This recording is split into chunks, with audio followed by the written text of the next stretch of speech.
हाँ जी स्टूडेंट, आगे देखिए भाई टॉपिक। ठीक है,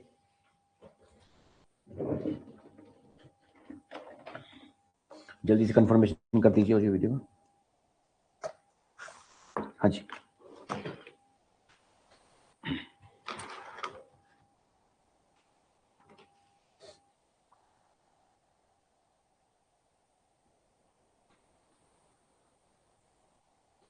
ठीक है जी, ऑडियो वीडियो।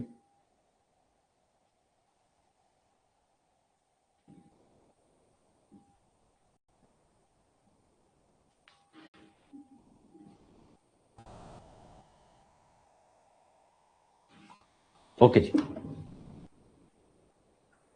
तो आगे यहाँ पर जो टॉपिक रहेगा, वेट,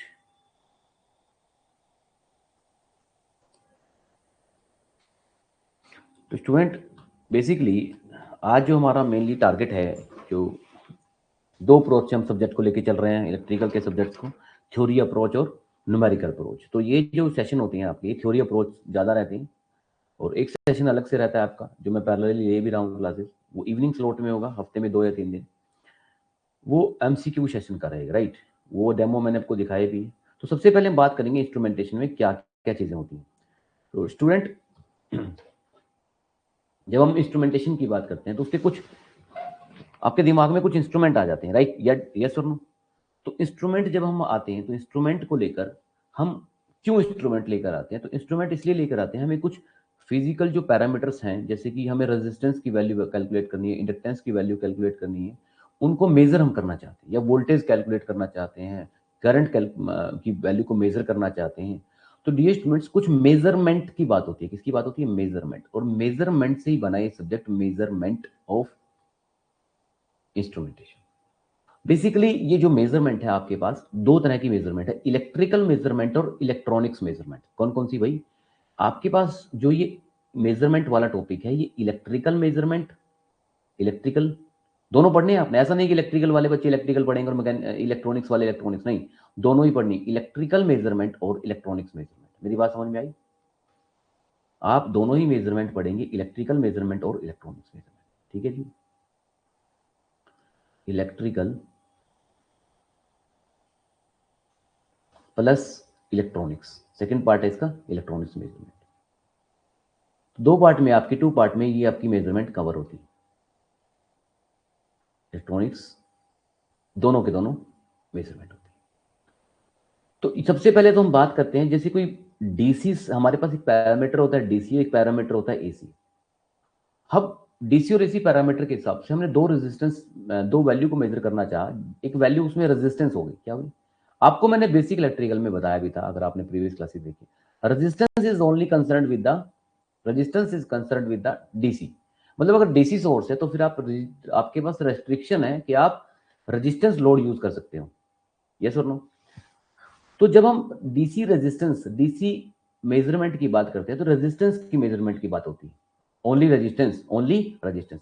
और उस रेजिस्टेंस मेजरमेंट में आपके पास जो फेमस ब्रिज है वो है ये वाला व्हीटस्टोन ब्रिज।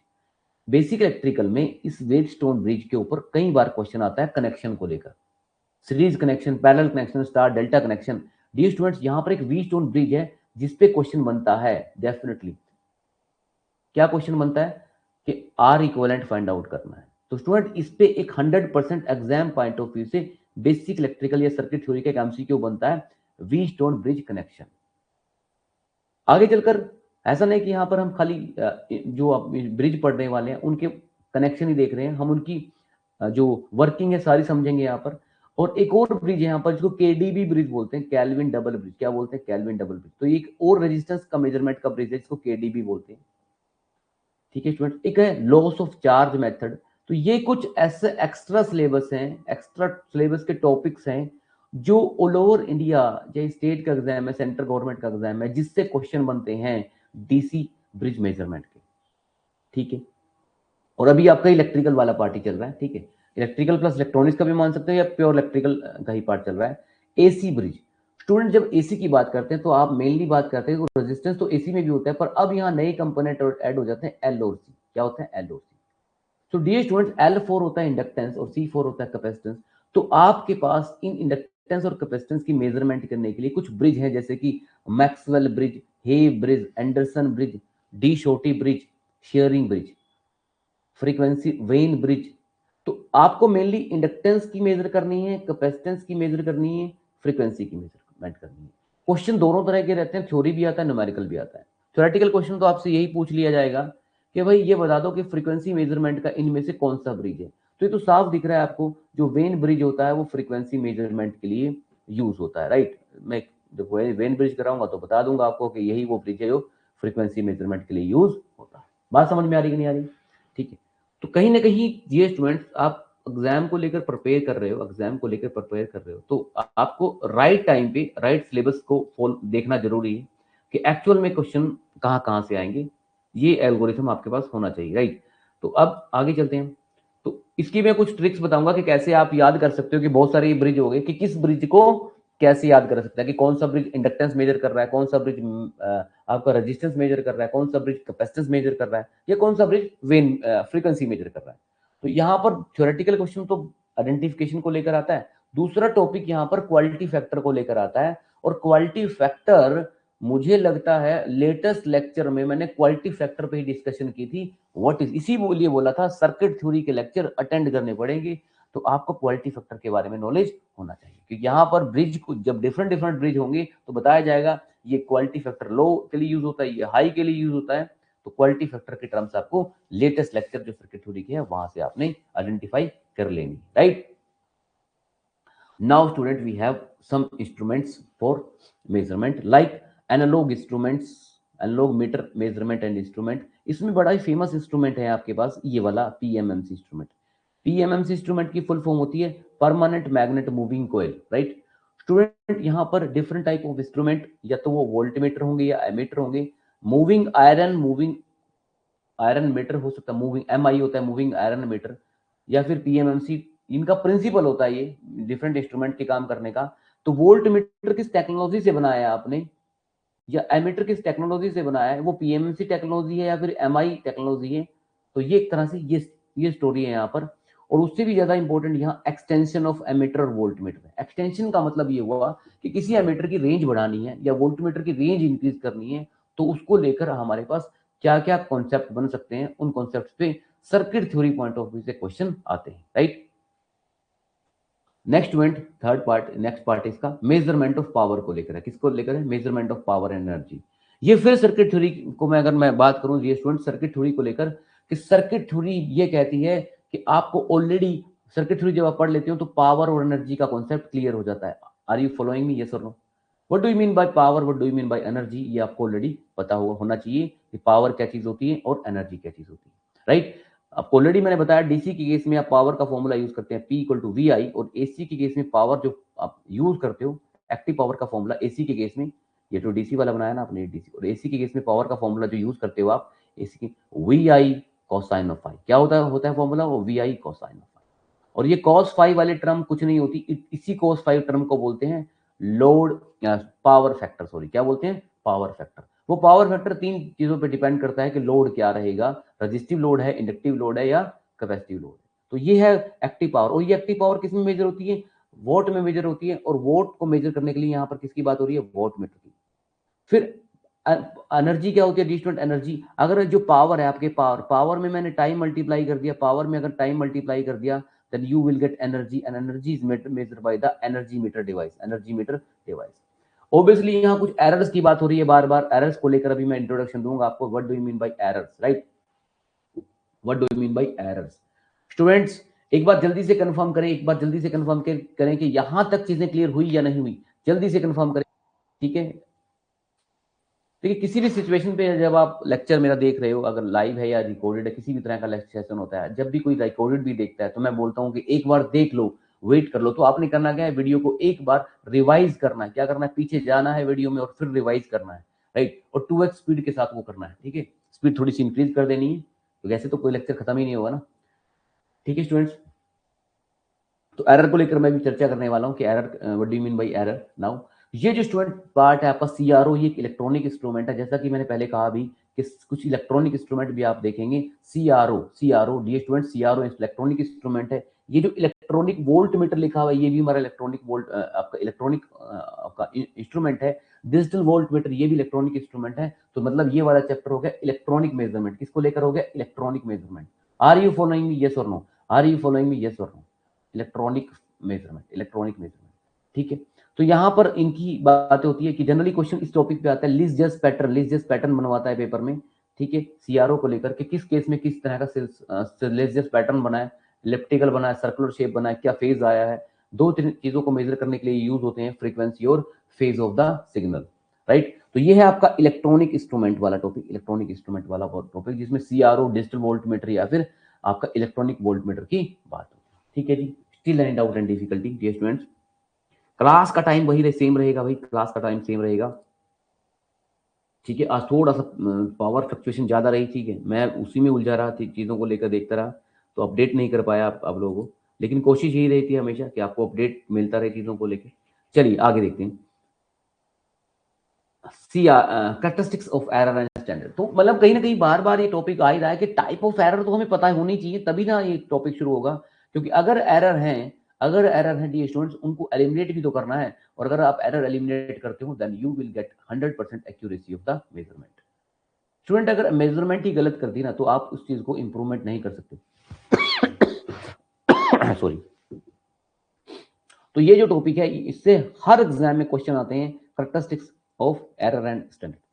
तो यहां पर एक चीज ध्यान से देखा, आपने ऑब्जर्व नहीं की होगी, मैंने यहां पर कुछ लिखा है, जैसे कोई भी एग्जाम है, उस एग्जाम में मान लिया 10 क्वेश्चन आप ऐसे समझिए इसको, 10 क्वेश्चन मान लिया मेजरमेंट से आने हुए, 10 क्वेश्चन मेजरमेंट से, आपके जेई एग्जाम में 10 क्वेश्चन मेजरमेंट से आने हुए, 10 क्वेश्चन।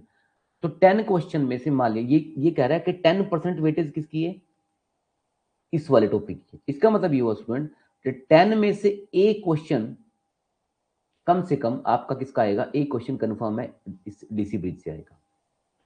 जहां पर 10% लिखा है, इट मीन एक क्वेश्चन यहां पर आपका 10/100 1 आ जाएगा, एक क्वेश्चन आपका इसी ब्रिज से आएगा। जहां पर आपको 30% लिखा हुआ है, इट मीन कम से कम या 3 क्वेश्चन आएंगे, किसमें, आपके एग्जाम में 3 क्वेश्चन आएंगे इस टॉपिक से। आपको ये नहीं कहेगा कि यहां से 1.5 क्वेश्चन आएंगे, क्या ये, या तो एक ही क्वेश्चन आएगा इससे, या फिर 2 आएंगे मेजरमेंट ऑफ एनर्जी पावर से। तो इस तरह से कुछ एनालिसिस की गई है चीजों को लेकर, सीआरओ से क्वेश्चन आता है, ठीक है। ये सारा मैंने एनालिसिस किया आपके प्रीवियस ईयर एग्जाम्स को देखकर, ठीक है। और इस एनालिसिस को देखकर आप, अब टाइप ऑफ एरर भी बताऊंगा, आप अपने सब्जेक्ट को प्रिपेयर कर सकते हो, राइट, सब्जेक्ट को प्रिपेयर कर सकते हो, ठीक है। देखिए जब तक आप, ये भी एक मेजरमेंट है, जब तक आपको पता ही नहीं है कि कोई टॉपिक पर कितना फोकस करना है, किस टॉपिक से कितने क्वेश्चन आने हैं, तो तभी ना आप उसको फोकस कर पाओगे। That is called actually measurement technique, right. Now student, transducer वाले क्वेश्चन से भी 1 या 2 क्वेश्चन आ जाया करता है। इस पे मैं अभी थोड़ा इसको मुझे चेंज करना चाहिए था, या तो 1 क्वेश्चन देखा जा रहा है इस पे, या फिर 2 क्वेश्चन देखे जा रहे हैं, किससे, ट्रांसड्यूसर से। अब आप कहोगे व्हाट इज ट्रांसड्यूसर, ट्रांसड्यूसर का आपको टॉपिक पढ़ना है, hot wire instrument, electronic instrument, transducer, type of electrical transducer, active transducer, passive transducer, strain gauge instruments, different type of LVDT, ये सारे इंस्ट्रूमेंट आप पढ़ने वाले हो किसके अंदर, ट्रांसड्यूसर टॉपिक के अंदर। वेरी वेरी इंपॉर्टेंट ट्रांसड्यूसर, जैसे अभी आपने माइक्रोफोन सुना होगा, एंटीना सुना होगा, ये सारे ट्रांसड्यूसर हैं जो एनर्जी को एक फॉर्मेट से दूसरी फॉर्मेट में कन्वर्ट करता है, वही ट्रांसड्यूसर होता है। एंटीना एक तरह का ट्रांसफॉर्मर है, सॉरी ट्रांसड्यूसर है आपका, माइक्रोफोन एक तरह का ट्रांसड्यूसर है जो इलेक्ट्रिकल एनर्जी को एक फॉर्म से दूसरी फॉर्म में कन्वर्ट कर रहा है, दैट इज कॉल्ड ट्रांसड्यूसर। तो ये ट्रांसड्यूसर वाले टॉपिक में आप पढ़ने वाले, राइट। तो ये स्टूडेंट बेसिकली मैंने इस पूरे चैप्टर का एनालिसिस किया, यहाँ पर पूरे एनालिसिस कर दिया पूरे चैप्टर का, और आपको ये बताया कि क्या क्या टॉपिक रहते हैं, क्या क्या टॉपिक रहते हैं, किस टॉपिक से कितने कितने क्वेश्चन यहाँ पर आते हैं डी स्टूडेंट्स, कितने कितने टॉपिक यहाँ पर क्वेश्चन आते हैं पर टॉपिक। ये 2 टॉपिक इसने आपने लिखा, और सब्जेक्ट का नाम है measurement instrumentation, electrical plus electronic measurement, right. तो आई होप चीजें आपको समझ में आई होंगी। कोई डाउट, कोई डिफिकल्टी हो तो बता सकते हो। हाँ जी,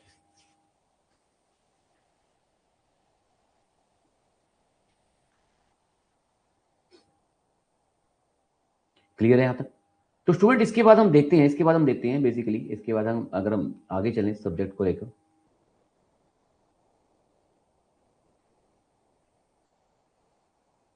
these are the important topics still now.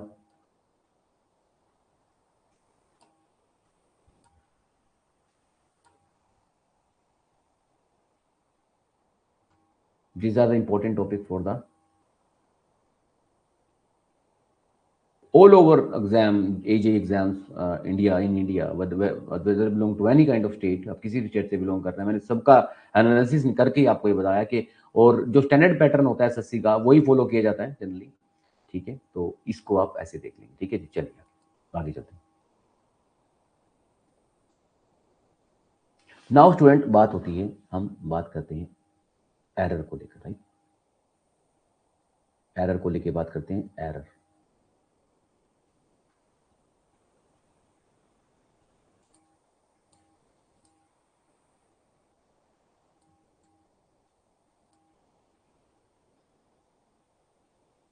यहां तक ठीक है चीजें। एरर, एरर में स्टूडेंट हमारे पास कई तरह के एरर होते हैं। जैसे कि हमारे पास एक एरर है ग्रॉस एरर। कौन सा एरर? Gross error, right. एक एरर होता है हमारे पास सिस्टमैटिक एरर।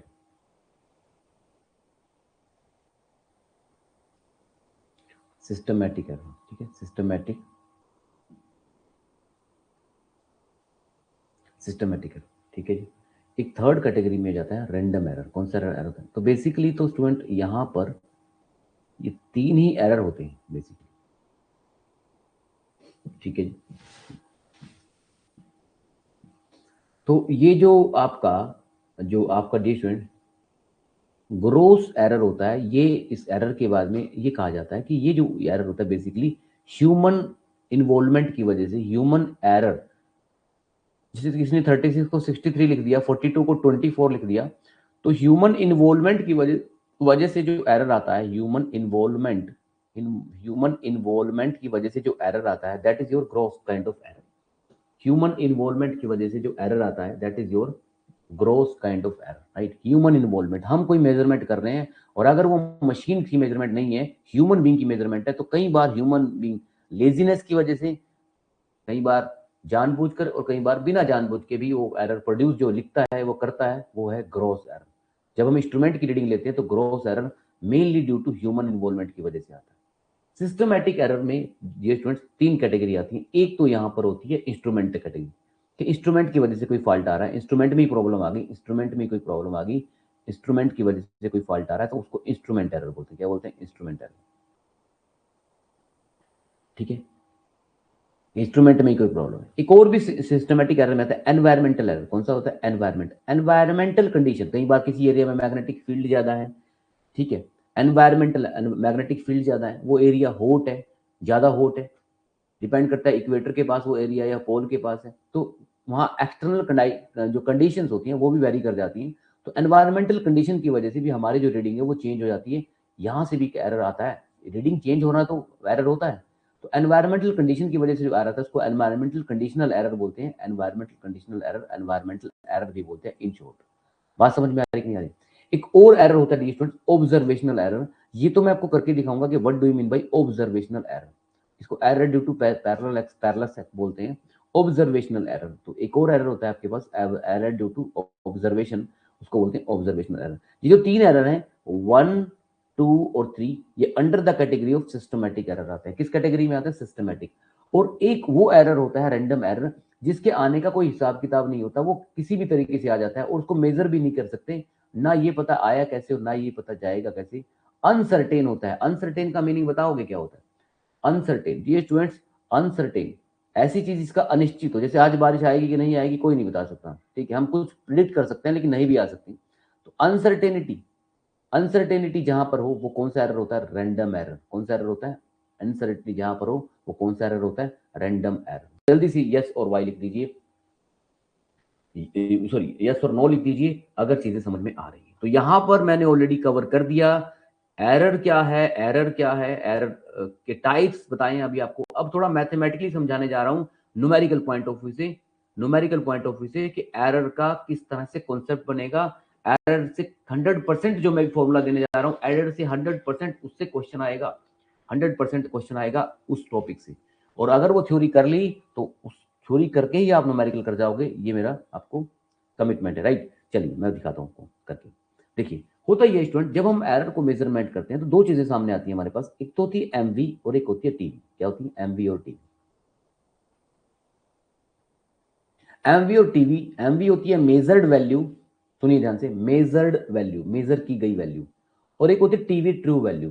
तो स्टूडेंट मेजर वैल्यू और ट्रू वैल्यू में जो डिफरेंस होता है वही होता है हमारा एरर। मेजर्ड वैल्यू और ट्रू वैल्यू में जो डिफरेंस होता है वही होता है हमारा मेजर एरर। डियर स्टूडेंट्स, यही होता है हमारा एरर। इसको एब्सोल्यूट एरर भी बोलते हैं। कौन सा एरर? Absolute error. क्या बोलते हैं? Absolute, absolute, absolute error. अच्छा, मेरा जो आपको लोगों को जो मैंने अपकमिंग आपको मैंने शेड्यूल दे रखा है कि उस शेड्यूल के हिसाब से हमारी क्लासेस होंगी। अगर क्लासेस आगे पीछे आपको लग रहा है कि डे आज इस डे के साथ ये क्लास होनी चाहिए थी, वो होनी चाहिए थी, वो मैं एडजस्ट कर लेता हूँ अपने हिसाब से एक्स्ट्रा क्लास लेके। तो टेंटेटिव आपको मैं हमेशा एक अपकमिंग शेड्यूल देता हूँ, तो उस अपनी प्लानिंग टेंटेटिव के हिसाब से कर लिया करो। उसमें टेंशन नहीं लेनी कि कोई, जैसे मैंने कई बार मैं 2 क्लास ले लेता हूँ तो फिर मैं आगे चला जाता हूँ सिलेबस जो हमारा रनिंग टाइम टेबल चल रहा होता है। तो टेंटेटिव पे फोकस करना है और आपने भी अपना एक टेंटेटिव सा शेड्यूल बना के रखना है पढ़ाई का। हाँ जी, मेजर्ड वैल्यू ट्रू वैल्यू का डिफरेंस होता है, एरर होता है। ठीक है, ये बात खत्म हो गई। अब मैं वैसे ही कह रहा हूँ आपको, मान लीजिए किसी चीज की ट्रू वैल्यू 100 है। कितनी है? ट्रू वैल्यू 100 है। आपने ट्रू वैल्यू 100 है मान लिया, और आपने मेजर की 95। तो स्टूडेंट यहां पर क्या एरर आया? मान लिया ट्रू वैल्यू 100 वोल्ट है और आपने मेजर कर दी 95 वोल्ट। क्या एरर है? और अगर है तो कितना है? अगर है तो कितना है? 100 TV minus NV, TV minus NV, तो जिस ये स्टूडेंट 100 माइनस 95, तो ये आ गया आपका 5 वोल्ट का एरर आ गया। आया कि नहीं आया? ये किसकी वैल्यू आ गई? एरर की। इसको डेल ए से लिखते हैं स्टूडेंट, अब न्यूमेरिकल के लिए जा रहा हूं मैं, डेल ए से। तो ये डेल ए हमारा एब्सोल्यूट एरर होता है। ये आ गई डेल ए की वैल्यू, +5 आया।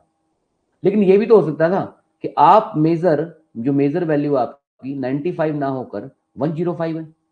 अभी आपने 100 से आप 5 पीछे रह गए, तो ये भी तो हो सकता था 100 से आप 5 आगे चले जाते मेजर करते करते। तो उस केस में मेजर वैल्यू, अगर फॉर्मूला का आप दिया मैंने आपको, measure value minus true value, ये थोड़ा गलत हो गया बच्चों, थोड़ा गलत हो गया। एक सेकंड दो मुझे बस। Measure value minus true value दिया ना मैंने फॉर्मूला आपको। मेजर कितनी? 95। तो 95 ये मेजर वैल्यू है, और ट्रू कितनी? 100 है। तो बच्चों यहाँ माइनस आ रहा है, -5 का कितना है? माइनस। डेल ए की वैल्यू यहाँ माइनस आ रही है। अच्छा, अब अगर ये 105 हो जाए, तो 105 मेजर वैल्यू है और ट्रू वैल्यू कितनी है? 90, सॉरी 100। ट्रू वैल्यू कितनी है? 100। 105 क्या हो रहा है मुझे बार बार? मेजर वैल्यू 105 है, ये लिखना पड़ेगा ना 105, और ट्रू वैल्यू कितनी? 100। अब की बार आएगा पर यहां से क्या पता चला कि जो एरर होता है, जो एब्सोल्यूट एरर होता है, ये प्लस भी हो सकता है और माइनस भी। ये जो एब्सोल्यूट एरर होता है ये प्लस भी हो सकता है और minus. Note this this is the absolute error. This may be positive और दिस मे बी, राइट। तो इस डेल ए को आप एरर बोलते हो। क्या बोलते हो? एरर, एब्सोल्यूट एरर बोलते हो। क्या बोलते हो? एब्सोल्यूट एरर बोलते हो। और क्या बोलते हैं इसको? इसको डेविएशन भी बोलते हैं। क्या बोलते हैं? कई बुक्स में, कई एग्जाम में इसको डेविएशन के नाम, पेपर में पूछेगा फाइंड डेविएशन, तो आपको डेल ए निकालना है। डेल ए का फॉर्मूला बताएगा कोई? ये है वो डेल ए का फॉर्मूला, ये वहां यहाँ लिखा हुआ है। ये वाला फॉर्मूला किसका है? डेल ए का। M V minus T V, ये है डेल ए का फॉर्मूला, डेल ए। ठीक है। इसको गारंटी एक्यूरेसी एरर भी बोलते हैं। गारंटी एक्यूरेसी, क्या बोलते हैं? Guarantee accuracy.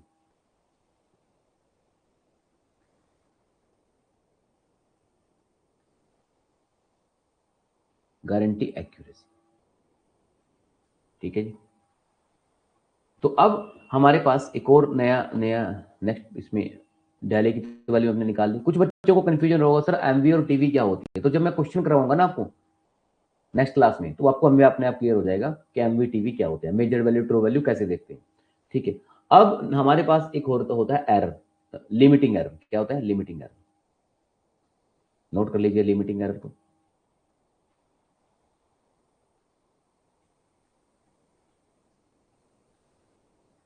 इसको एप्सिलॉन आर से लिखते हैं। किससे लिखते हैं? एप्सिलॉन आर से। कोई कमेंट, किसी का कोई कमेंट तो नहीं भाई? चीजें समझ में आ रही हैं? एक सेकंड रुको, मेरे कमेंट अलग से स्क्रीन पे देखने पड़ रहे हैं।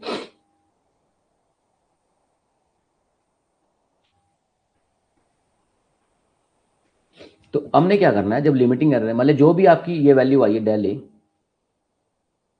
इसको डिवाइड करना है ट्रू वैल्यू से। किसे डिवाइड करना है? ट्रू वैल्यू, जो आपको ट्रू वैल्यू दे रखी हूँ, सब पे न्यूमेरिकल होंगे इस पे, इंटू 100। अच्छा अभी तो इतना ही कर दो, या इसकी वैल्यू आ गई लिमिटिंग एरर की, डेल ए अपॉन टीवी। लेकिन अगर मुझे परसेंटेज लिमिटिंग एरर निकालना हो, ये वाली परसेंटेज में वैल्यू निकालनी हो, तो क्या करेंगे बताओगे? इसको परसेंटेज में निकालने के लिए क्या करेंगे बताओ? डेल ए अपॉन टीवी, जो टीवी मतलब ट्रू वैल्यू, किससे मल्टीप्लाई कर दो इसको? 100 से। तो आंसर किस में आ जाएगा? इसको लिमिटिंग एरर बोलते हैं। क्या बोलते हैं? Limiting, percentage limiting error. Relative error भी बोलते हैं। क्या बोलते हैं? Relative error. क्या बोलते हैं इसको? रिलेटिव, रिलेटिव एरर भी बोलते हैं कई बार, रिलेटिव एरर। वो देख लेंगे, जैसा नेम होगा। दो ही एरर बताए, एक एब्सोल्यूट एरर और एक रिलेटिव एरर। एब्सोल्यूट एरर को गारंटी एक्यूरेसी एरर बोलते हैं, रिलेटिव को लिमिटिंग एरर भी बोलते हैं। ठीक है स्टूडेंट, तो ये बेसिकली हमारे पास कुछ फॉर्मूले हैं किसको लेकर। तो आपको मैं इस फॉर्मूले का मॉडिफिकेशन दिखाता हूँ। देखो इस फॉर्मूले का मॉडिफिकेशन, मुझे एक बच्चा बोल रहा था, सर आपने जो फॉर्मूला बताया, मेरे फॉर्मूले में थोड़ा सा डिफरेंस आ रहा है। मैंने बुक में ये फॉर्मूला देखा है, M V minus T V divide by T V into 100। Sir मैं ये फॉर्मूला देखा किसका? परसेंटेज लिमिटिंग एरर का। अरे भाई ये तो देखना ही था आपको। ये एम बी माइनस टीवी यही ना होता है डेल ए, यही तो लिखवाया था। एम बी माइनस टीवी किसके इक्वल है? ऊपर देखो। अगर मैं डेल ए लिखूं या एम बी माइनस टीवी, बात तो एक ही है। तो अगर हम यहाँ पर बुक में डेल ए की जगह एम बी माइनस टीवी लिखा है, तो उसमें क्या दिक्कत है? Divide by TV into 100। आया समझ में? तो ये आपका फॉर्मूला बन गया किसका? परसेंटेज लिमिटिंग एरर का। Any doubt, any difficulty? Any doubt, any difficulty? Any doubt, any difficulty? समझ में आ रहा है स्टूडेंट?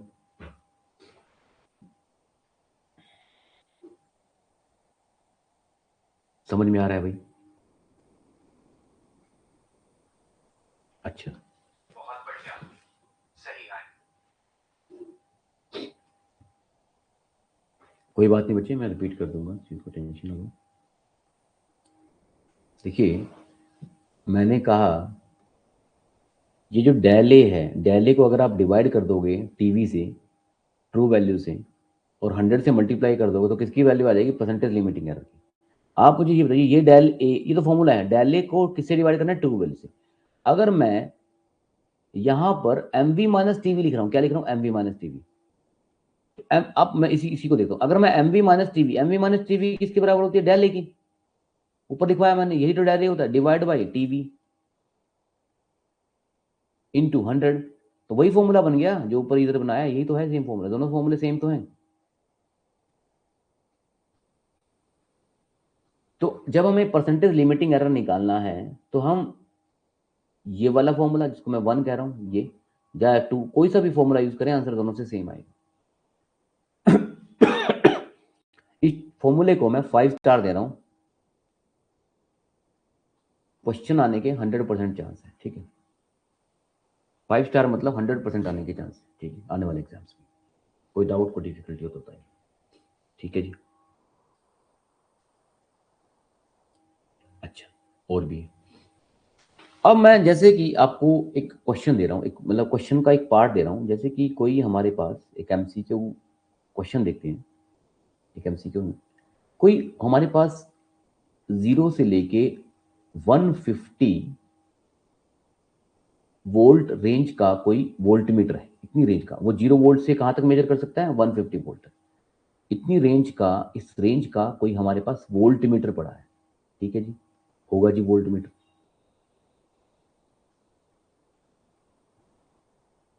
और उसके अंदर क्या गिवन है आपको? क्वेश्चन क्या है उसके अंदर? जो डेविएशन है वो 1% दे रखी है। कितनी दे रखी है? 1% का फुल स्केल। फुल स्केल कितना है? एफ का क्या बोलते हैं? Full scale. 1% फुल स्केल है।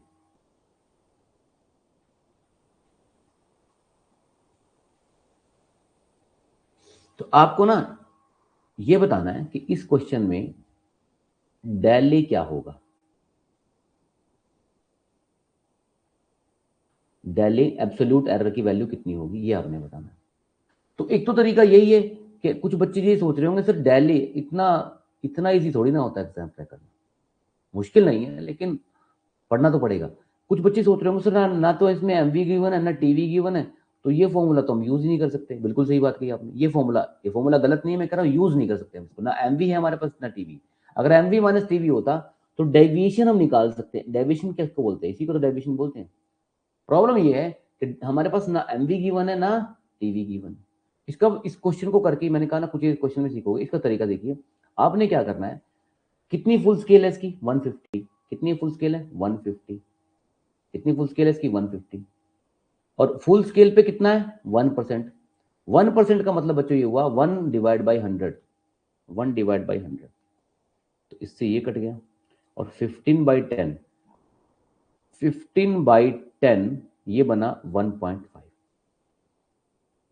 तो जो डेले की वैल्यू आई है यहाँ पर एब्सोल्यूट एरर, जिसको हम एमवी माइनस टीवी भी कहते हैं, एमवी माइनस टीवी, हालांकि एमवी टीवी था नहीं हमारे पास, एमवी टीवी को इस यूज गिवन बिना एमवी टीवी के मैंने आंसर निकाल दिया 1.5, ये रेंज आ गई 1.5।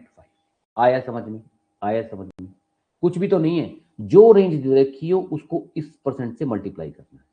मैं क्वेश्चन दे रहा हूं आपको, सेकंड क्वेश्चन। अब मेरा क्वेश्चन ये है कि आप सेम डेविएशन निकालो, डेविएशन फाइंड आउट करो, डेविएशन फाइंड आउट करो सेम रेंज की, डेविएशन फाइंड करनी है आपने on 2% full scale. 2% full scale कर सकते हो क्या? कुछ बच्चे सोच रहे थे कि क्लास में ना बिल्कुल थ्योरी चलेगी, थ्योरी पढ़ेंगे आज आराम से, सब्जेक्ट स्टार्ट हो रहा है, थ्योरी से नहीं काम चलेगा, ये चीजें समझो, ठीक है? थ्योरी तो अपने आप हो जाएगी, जो न्यूमेरिकल हो जाएंगे इस तरह के।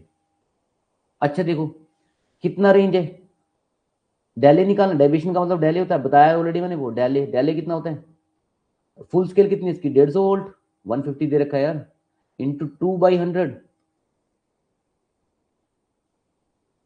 ये 15 को 2 से मल्टीप्लाई किया कितना आया 30, और डिवाइड बाय 10, ये 0 कट कितना आया डेविएशन की डेले की वैल्यू 3 आई, कितनी आई, कितनी फुल स्केल पे है, कितना फुल स्केल था इसका, 0 से लेके 150, तो फुल स्केल पे कितनी वैल्यू, इसलिए मैंने 150, हाँ 150 लिया। अगर मैं इस क्वेश्चन में चेंज कर दूं, रेंज चेंज कर दूं कि आपका जो वोल्ट मीटर है या मीटर है वो 0 से लेके, वोल्ट मीटर सॉरी, 0 से लेके 300 वोल्ट का, कितना है 300 वोल्ट का, इस रेंज का है, तो आपने जो 1% फुल स्केल पे आपने क्या निकालनी है, डेले की वैल्यू निकालनी है, डेविएशन निकालना है। तो क्या से निकालोगे, डेले की वैल्यू क्या बनेगी बच्चे, 300 मैक्सिमम वैल्यू इंटू 1/100, 1/100 कट गया 3। देखो जो 300 वाला है ना, 300 वोल्ट वाला, उसकी 1% पे कितना आंसर आ गया, 3 आ गया। इसका तो 2% पे 3 आया था, इसका 1% पे, क्योंकि ऑलरेडी रेंज इंक्रीज हो गई ना।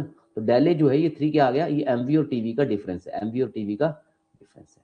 आई होप क्वेश्चन आपको समझ में आ गया होगा, कितने भी कॉन्सेप्ट करवा सकता हूं, पर बशर्ते बात यह कि आप ध्यान से बैठे, ध्यान से बैठना पड़ेगा। क्लियर है मेरी बात,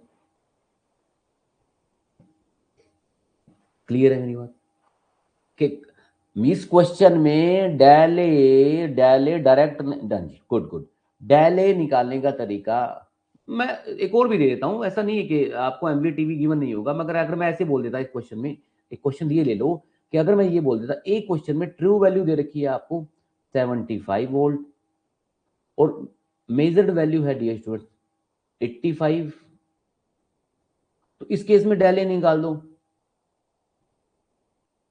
तो एमवी माइनस टीवी कर देंगे, और क्या करेंगे, क्या कर देंगे, एमवी माइनस टीवी।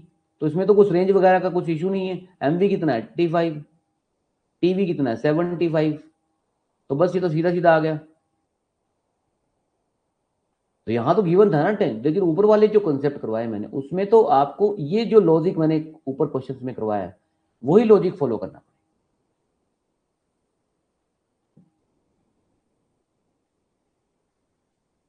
समझ में आया कि नहीं आया? अब लगे हाथ इसमें एक और चीज सीखिए, एक और कॉन्सेप्ट सीखिए, न्यू कॉन्सेप्ट है इसमें, इसी में न्यू कॉन्सेप्ट ऐड ऑन कर रहा हूँ, न्यू कॉन्सेप्ट एक और ऐड करते हैं।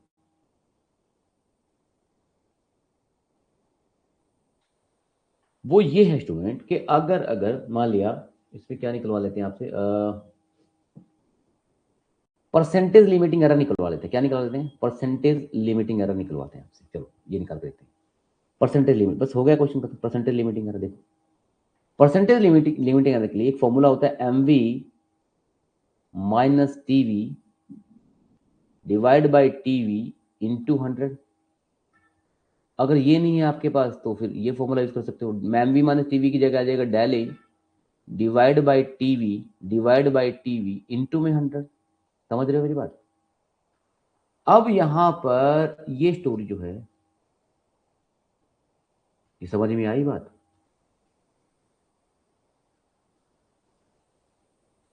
बता दो भाई, समझ में आए?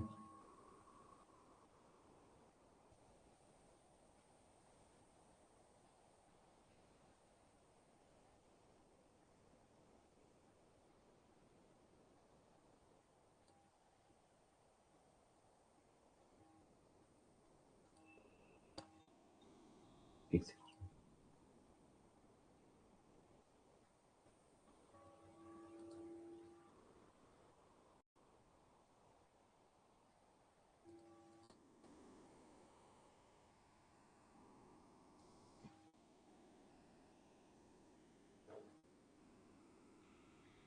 ओके, नेक्स्ट पेज पे लेना पड़ेगा या इस साइड ले लें? एक सेकंड को, इस साइड ले लेते हैं। मैं क्या करता हूं, ये वाला ना,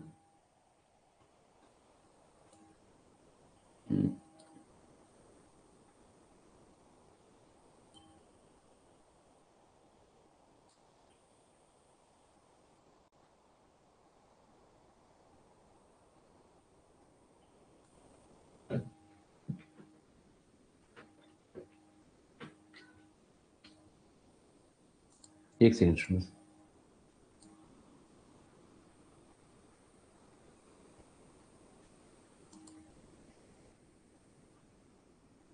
ये ना मैं डाटा इस साइड लेके जाना चाह रहा हूँ।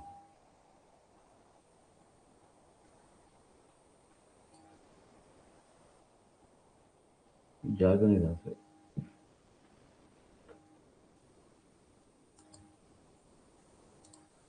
टाइम वेस्ट नहीं करते, सीधा इस पे आते हैं। कुछ इशू आ रहा है। अच्छा, इस क्वेश्चन में मैं निकालना चाह रहा हूँ परसेंटेज लिमिटिंग एरर। क्या निकालना चाह रहा हूँ इस वाले क्वेश्चन का?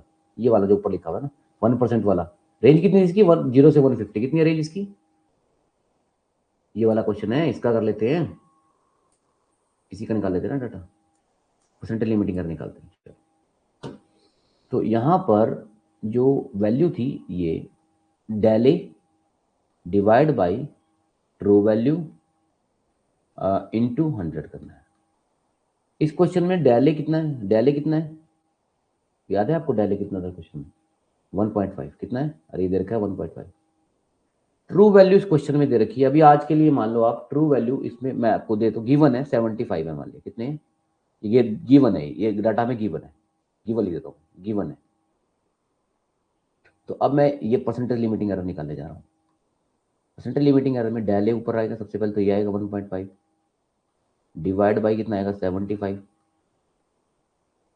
इंटू 100 कर दो, यही है ना? इंटू 100 कर दो, तो बताएगा कोई कितना आंसर आएगा? 15।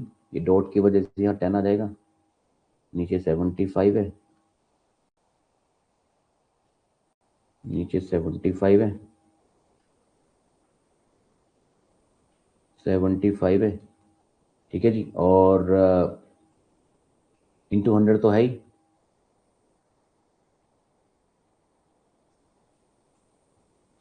कितना आ रहा है? 2% लिमिटिंग एरर। कितना है लिमिटिंग एरर? रिलेटिव एरर कितना आ रहा है? 2%। कितना आ रहा है? आई होप क्वेश्चन आपको समझ में आया होगा। 2% हो रहा है सर। आई होप क्वेश्चन आपको समझ में आया। Still any doubt, any difficulty? कल सेम टाइम पे मिलेंगे। कल आज थोड़ा इशू आ गया, ठीक है, फ्लक्चुएशन का। ठीक है, और एमसीक्यू सेशन भी स्टार्ट होंगे आपके। ठीक है, 1-2 दिन में। मुझे आज कल का टाइम दो बस। एमसीक्यू सेशन भी इवनिंग में स्टार्ट करता हूँ आपके। और समझ में आया कि नहीं आया? यस नो कंफर्म करके बताओ पहले, समझ में आया कि नहीं आया? आज सिलेबस बता दिया, कितने क्वेश्चन आएंगे कितने टॉपिक से?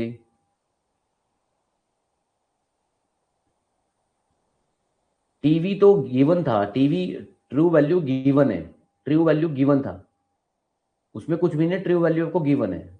किसी इंस्ट्रूमेंट में जैसे कोई रीडिंग आनी है, that is your true value, that is your true value. ठीक है, ट्रू वैल्यू गिवन होगी आपको, ऐसा मान लो कि ट्रू वैल्यू गिवन होगी।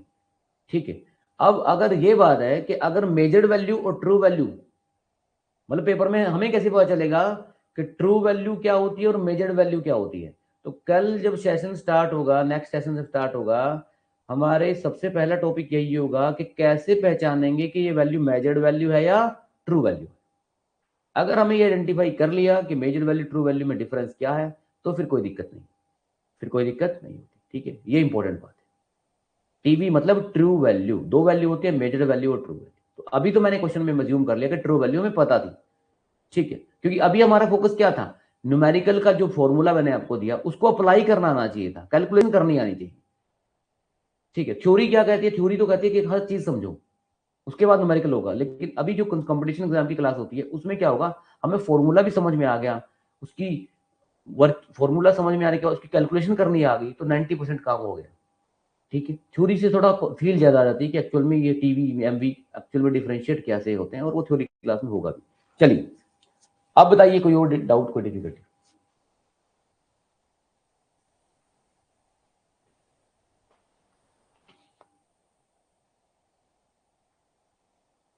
तो मैं एक बार फिर से रिवाइज करवा दूं चीजें, एक बार फिर से रिवाइज करवा दूं डियर स्टूडेंट्स। ये आपको एरर्स के बारे में जो स्टार्ट किया है मैंने, different type of error, gross error, systematic error, random error, ये टॉपिक हमारा हो चुका है स्टार्ट। और ये जो डिफरेंट है हमारे टाइप ऑफ एरर, ये तो कैरेक्टरिस्टिक्स एरर स्टैंडर्ड, ये एक्चुअल में टॉपिक था। इसके अलावा CRO, measurement of power, energy, analog instruments, AC bridge, DC bridge, transducer, ये सब कुछ मेजर टॉपिक है, किससे क्या क्या क्वेश्चन आपको एग्जाम में आने वाले। राइट, चलिए।